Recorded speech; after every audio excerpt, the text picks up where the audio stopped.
ஆந்திராவிலிருந்து 10க்கும் அதிகமான மாவட்டங்களை பிரித்து தெலுங்கானா மாநிலம் உருவாக்கும் முடிவில் காங்கிரஸ் மேலிடம் உறுதியாக இருப்பதால் முதலமைச்சர் கிரண்குமார் ரெட்டி கடந்த 28ஆம் தேதியே தனது ராஜினாமா கடிதத்தை காங்கிரஸ் தலைவர் சோனியா காந்தியிடம் சமர்ப்பித்து விட்டதாக தகவல்கள் வெளியாகியுள்ளன. கடந்த 28ஆம் தேதி டெல்லியில் நடைபெற்ற அகில இந்திய காங்கிரஸ் கமிட்டி கூட்டத்தில் பங்கேற்ற கிரண்குமார் ரெட்டி ஆந்திராவை பிரித்து தெலுங்கானா உருவாக்குவதற்கு கடும் எதிர்ப்பு தெரிவித்தார். எனினும் கூட்டத்தில் பங்கேற்ற மூத்த தலைவர்களான திக்விஜய் சிங் மற்றும் குலாம் நபி ஆசாத் ஆகியோர் ராயலசீமாவை உள்ளடக்கிய தனி தெலுங்கானா உருவாக்குவது பற்றி தலைவர் சோனியா காந்தி இறுதி முடிவு எடுத்துவிட்டதாகவும் அந்த மாநில முதலமைச்சர் என்ற முறையில் கட்சியின் முடிவை செயல்படுத்த ஆதரவு அளிக்க வேண்டும் என்றும் கிரண்குமாரிடம் வலியுறுத்தியதாக கூறப்படுகிறது.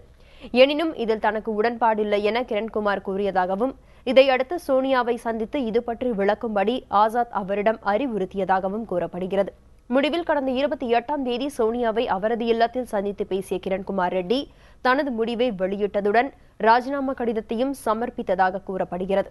இதனிடையே ஆந்திர தலைநகராக உள்ள ஹைதராபாத் யூனியன் பிரதேசமாக மாற்றப்பட்டு ஆந்திரா, தெலுங்கானா ஆகிய இரு மாநிலங்களுக்கும் தலைநகராக செயல்படும் என்றும் தகவல்கள் வெளியாகியுள்ளன.